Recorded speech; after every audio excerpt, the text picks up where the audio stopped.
দীর্ঘ ৭ বছর আমরা অপেক্ষা করছি যে এই দিনটার লাগি। চিকিৎসক মেয়েকে সহপাঠী এক ছেলে বিয়ে করতে চেয়েছিলেন। দুই ধর্মের হওয়ায় চিকিৎসক কনের পিতা বিয়েতে অসম্মতি দেন, আর তাতেই তাকে হত্যার পরিকল্পনা আছেন মেয়ের ওই সহপাঠী, যা একসময় বাস্তবে রূপ নেয়। বলছি বিয়ানীবাজারের চাঞ্চল্যকর শিক্ষক বিনয়েন্দ্র ভূষণ চক্রবর্তী হত্যা মামলার কথা। দীর্ঘ বিচার প্রক্রিয়া শেষে অবশেষে এই মামলার ৩ আসামিকে মৃত্যুদণ্ড প্রদান করেছেন দ্রুত ট্রাইব্যুনালের বিচারক স্বপন কুমার সরকারের বিজ্ঞ আদালত।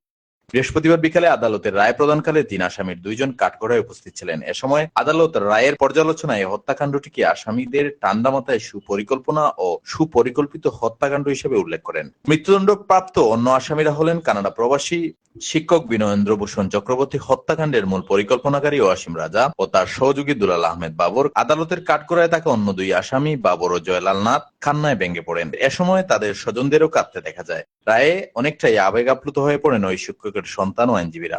মৃত্যুদণ্ডপ্রাপ্ত এক আসামি দেশের বাইরে অবস্থান করছে, তাকে দেশে ফিরিয়ে এনে রায় কার্যকর করতে সরকারের প্রতি আহ্বান জানিয়ে ওই শিক্ষকের মেয়ে ডাক্তার শর্মিলা চক্রবর্তী বলেন, দীর্ঘ প্রায় ৭ বছর পর পিতা হত্যা মামলায় জড়িত ৩ আসামিকে আদালত মৃত্যুদণ্ড প্রদান করায় আমরা সন্তুষ্ট। আমরা সন্তুষ্ট।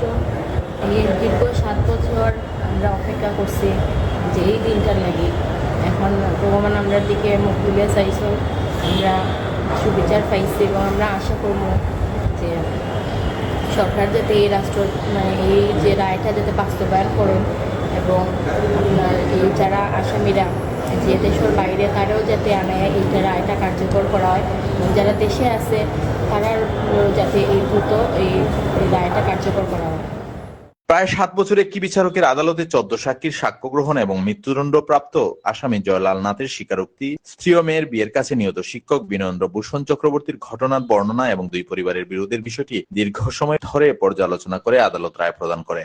বিয়ানীবাজার উপজেলার লাউতা ইউনিয়নের জলরূপ এলাকায় ২০১৮ সালের ৩০ নভেম্বর রাত ৮টার দিকে আসামিরা শিক্ষক বিনয়েন্দ্র ভূষণ চক্রবর্তীকে ঘর থেকে ডেকে বের করে হত্যার উদ্দেশ্যে অগ্নিদগ্ধ করে। আহত অবস্থায় তাকে প্রথমে বিয়ানীবাজার উপজেলা স্বাস্থ্য কমপ্লেক্স এবং পরে সিলেট ও উন্নত চিকিৎসার জন্য ঢাকায় প্রেরণ করা হয়।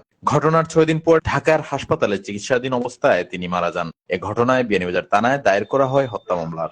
তার চার্জশিটভুক্ত ৩ আসামিকে বৃহস্পতিবার প্রদান করা রায়ে আদালত মৃত্যুদণ্ড প্রদান করেন।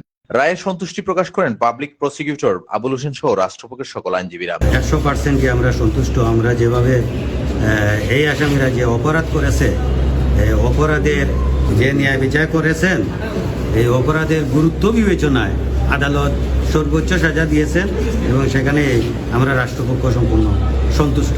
২ জন আসামির বিরুদ্ধে ডিসচার্জ হয়ে গেছে।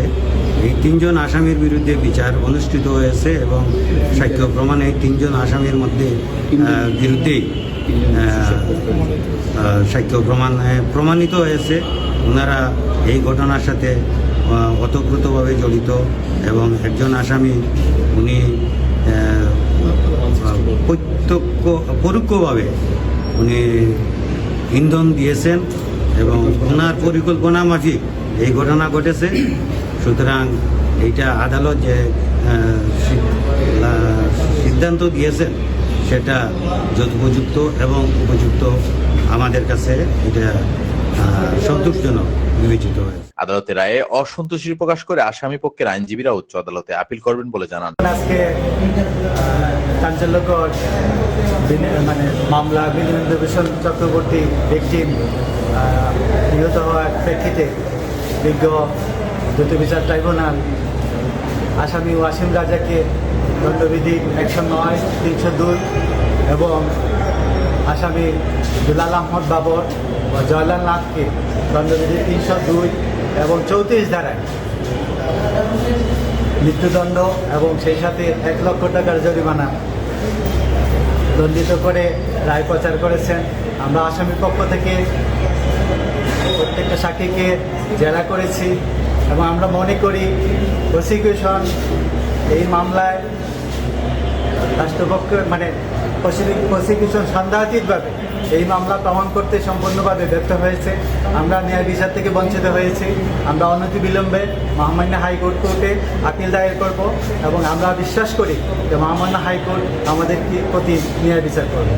ডাক্তার শর্মিলা চক্রবর্তীকে কথিত স্ত্রী দাবি করে পরিবারের কাছে বিয়ের প্রস্তাব দেন ওয়াসিম রাজা। ধর্মীয় বিষয়টি বিবেচনা করে প্রস্তাব প্রত্যাখ্যান করেন তার বাবা শিক্ষক বিনয়েন্দ্র ভূষণ চক্রবর্তী। এর জেরে দেশের বাইরে থেকে সহযোগীদের দিয়ে হত্যা করায় ওয়াসিম রাজা।